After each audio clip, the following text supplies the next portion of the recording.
এই মুহূর্তে আবার জিএম কাদের তিনি কথা বলছেন, আমরা সরাসরি সেখানে যুক্ত হচ্ছি। আমাদের তরুণ সমাজ তারা মুক্তি সেনা হিসাবে বীরের বেশে আমাদের সবাইকে উদ্ধার করে নিয়ে গেছেন। আপনারা সকলে জানেন, আমরা সকলে সবচেয়ে প্রথমে আমি তাদের অভিনন্দন জানাচ্ছি, এই বীর মুক্তি সেনাদের।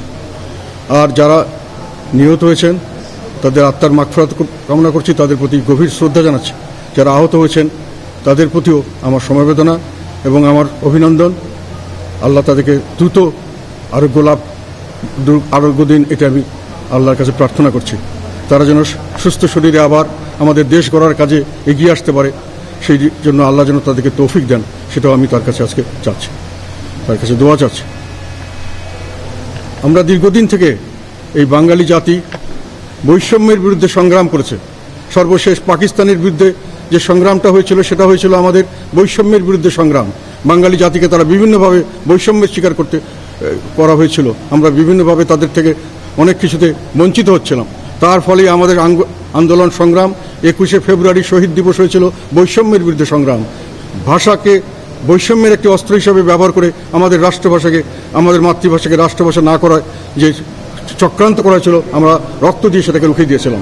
পরবর্তীকালে 6 দফার আন্দোলন, এটা হয়েছিল বৈষম্য বিরুদ্ধে আন্দোলন। এবং যখন পাকিস্তানি হানাদার বাহিনীরা এটা মানল না, তখন আমরা স্বাধীনতার জন্য যুদ্ধ করলাম, আমরা রক্ত দিলাম। কি জন্য? একটা নতুন নিজস্ব দেশের বাঙালি জাতির একটা নিজস্ব দেশ হবে, বৈষম্য মুক্ত দেশ, এটা ন্যায় বিচার ভিত্তিক সমাজ হিসাবে গঠন করবে, সেখানে আমাদের গণতান্ত্রিকভাবে সেই দেশ পরিচালিত হবে। এটাই ছিল আমাদের কামনা বাসনা। কিন্তু আমরা লক্ষ্য করলাম বর্তমান আওয়ামী লীগ সরকার ক্ষমতা আসার পর থেকে দীর্ঘ এই 14 বছর 15 বছর ধরে তারা সর্বতভাবে চেষ্টা করেছে যে এই বৈষম্যটাকে আবার জিয়ে রাখার জন্য।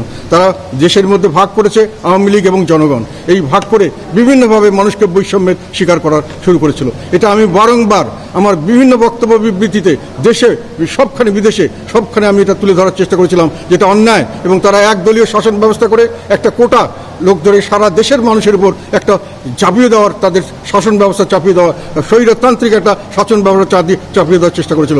তারা ন্যায় বিচার ভিত্তিক সমাজ ব্যবস্থা না করে অন্যায় অবিচার ভিত্তিক সমাজ ব্যবস্থা করেছিল। আইনের শাসন করে নেই, সেখানে দুষ্টের দমনের জায়গায় দুষ্টের পালন এবং শিষ্টের দমন করার ব্যবস্থা করেছিল। সেখানে আইনকে তারা এমন জায়গায় অবস্থান দিয়েছিল যে কিছু লোক আইনের ঊর্ধ্বে থাকবে সবসময়, এবং আইনের কার উপরে আইন প্রয়োগ হবে সেটাও শীর্ষ পর্যায়ের নেতৃবৃন্দ ঠিক করে শীর্ষ পর্যায় থেকে বলা হবে যে একে আইনের আওতায় আনা যাবে, নাহলে তারা আইনের উপরে থাকবে। তার সাধারণ মানুষকে তারা গরু ছাগলের মতো মনে করেছিল। এই বৈষম্যটা যখন প্রকটভাবে দেখা দিল বিভিন্ন ক্ষেত্রে, এই ছাত্ররাই প্রথমে এর প্রতিবাদ করেছিল যে আমরা চাকরির ক্ষেত্রে যে কোটা করা হয়েছে সেটা বাতিল করা হলো এই আন্দোলনের মুখে, আবার হঠাৎ করে কোর্টের অর্ডার দিয়ে এটাকে আবার আনার ব্যবস্থা করা হলো। এবং দেখা গেল যে এই জিনিসটাকে সরকার এখানে জড়িত। সরকার এখানে বিভিন্নভাবে আবার কোটা সিস্টেম চালু করে তাদের নিজস্ব লোকজনকে ঢুকিয়ে তাদের সেই কোটারি সিস্টেম, তাদের সেই একটা আওয়ামী লীগ গোষ্ঠী শক্তিশালী করার চেষ্টা করছে। সমস্ত প্রশাসন তাদের লোক দিয়ে ভরিয়ে নেওয়ার চেষ্টা করছে। তার বিপক্ষে তারা দাঁড়িয়েছিল। এবং আমি সর্বপ্রথম, এটি আমার মনে হয় পার্লামেন্টের কনক্লুডিং সেশনের 30 জুলাই আমি বলেছিলাম এটা অন্যায় এবং এই বৈষম্যের বিরুদ্ধে যুদ্ধ, এবং এটা আমাদের জাতীয় পর্যায়ে এটা বারে বারে আমাদের যুদ্ধ করতে হচ্ছে। এই ছেলেগুলি আমাদের সাহস করে এগিয়ে এসছে। আমি মনে করি স্বাধীনতা, এই মুক্তি সংগ্রাম, মুক্তিযুদ্ধের চেতনা এটাই যে আমরা বৈষম্য মুক্ত সমাজ গড়ে তুলব। এবং এই মুক্তিযুদ্ধের চেতনায় আমরা যদি এটাকে আবার করি, তাহলে স্বাধীনতা যুদ্ধের উদ্দেশ্য ছিল একটি বৈষম্য বিরোধী একটি দেশ তৈরি করা, যেখানে ন্যায় বিচার ভিত্তিক সমাজ থাকবে। এই আওয়ামী লীগ সরকার এটাকে মেনে নেয়নি। তৎকালীন সময় আমি তখনই বলেছিলাম যে এই ছেলেগুলি সাহস করে এগিয়ে এসছে, যেটা আমরা রাজনীতিবিদরা পারিনি, সারা সমাজ বিভিন্নভাবে চেষ্টা করে আমরা পারিনি। আমরা এটাকে কোনো রকম এটাকে চির ধরাতে পারিনি। এই ছেলেগুলি নিঃস্বার্থভাবে এগিয়ে এসে তাদের সামনের বাংলাদেশ, তাদের কীরকম বাংলাদেশ তারা চায়, তারা সবাই মিলে সবাইকে দেখিয়ে দিয়েছে। আমি এটা বারংবার বলেছি। তারপরে আমি 3রা জুলাই থেকে শুরু করে প্রতিদিন বলেছি এই বৈষম্য কোটামুক্তি আন্দোলন এখন ছড়িয়ে গেছে। সাধারণ মানুষ বলছে আমরা বৈষম্যের শিকার হচ্ছি বিভিন্নভাবে, আমরা এর থেকে উদ্ধার চাই। সবাই এখানে একজোট হয়েছে এবং সবাই তাদেরকে সমর্থন করছে। নানানভাবে এটাকে নানান খাতে প্রবাহিত করার চেষ্টা করা হয়েছে যে এটা বিভিন্ন সন্ত্রাসী গ্রুপ করছে, এইভাবে এই দল করছে, ওই দল করছে। আমি পরিষ্কারভাবে বারংবার বলেছি এগুলো সমস্ত মিথ্যা। সাধারণ জনগণের সঙ্গে জড়িত হয়েছে। সাধারণ জনগণ তাদের স্বার্থ দেখছে, তাদের বাচ্চা কাচ্চাদের মুখের দিকে তাকাচ্ছে, তাদের আত্মীয় স্বজনদের দিকে তাকাচ্ছে। সেখানে সেনাবাহিনীর লোক আছে, সেখানে আইন শৃঙ্খলা রক্ষাকারী বাহিনীর লোক আছে, সব রকম লোক আছে।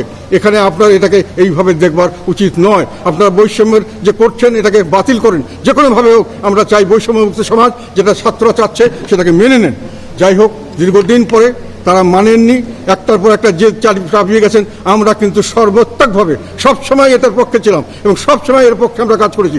রংপুরে আমার কনস্টিটিউয়েন্সিতে সেখানে এখনও প্রায় 20-25টা ছেলে অ্যারেস্টেড হয়েছে এই আন্দোলনের সময়, আর তাদের প্রচুর মানুষের নামে মামলা করা হয়েছে, এখনও তারা পালিয়ে আছে।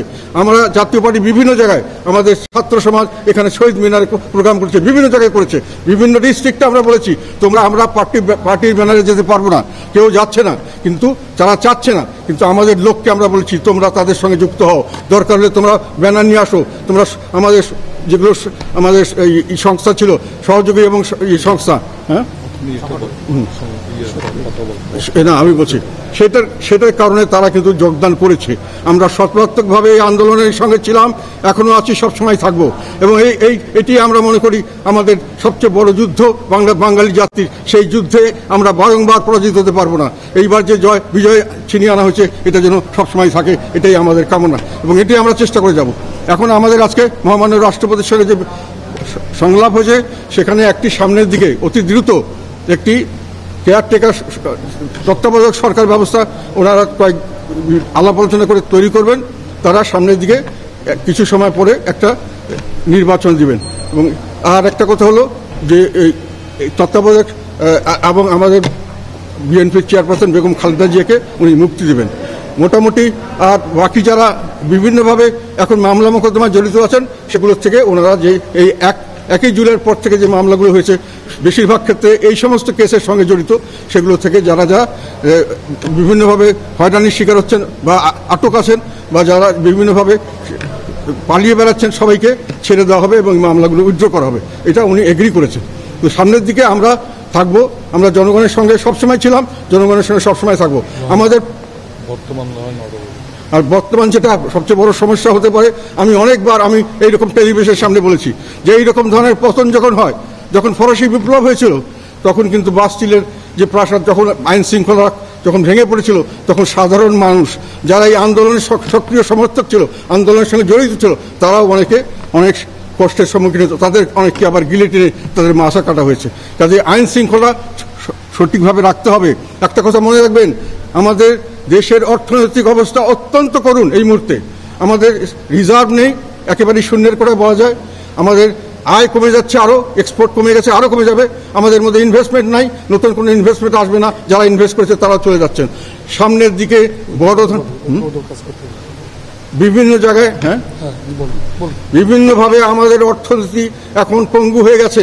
আমাদের এখন মানুষের কাছে যদি আমরা ধার করতে চাই, সেটাও ধার অনেকে দিবে না। আমাদের রেটিং, যে রিস্ক অ্যানালাইসিসে আমাদের রেটিং এখন অনেক খারাপ এবং আমরা যদি নিতে চাই অনেক বেশি সুদে নিতে হবে অথবা পাওয়া যাবে না। হ্যাঁ, ফলে আমাদেরকে এটার দিকে দেখতে হবে। এটার জন্য একটা বড় জিনিসের দরকার, সেটা হলো আইন শৃঙ্খলা ঠিক রাখতে হবে। আইন শৃঙ্খলা ঠিক না হলে দেশ স্বাভাবিকভাবে চলতে পারবে না। স্বাভাবিকভাবে না চলতে পারলে দেশে বড় ধরনের সমস্যা সৃষ্টি হবে, অর্থনৈতিক সমস্যা, জিনিসপত্রের দাম বাড়বে, দুর্ভিক্ষ দেখা দিতে পারে, মানুষ না খেয়ে মারা যেতে পারে। এগুলো মনে রাখবেন। কাজেই আমরা সবাই দায়িত্বশীল হন যে অর্জনটা আমরা অর্জিত হয়েছে সেটা যেন কোনো ক্রমেই হাতছাড়া না হয়ে যায়, কোনো ক্রমেই যেন এর সুফল থেকে জনগণের সামনে বঞ্চিত না হয়।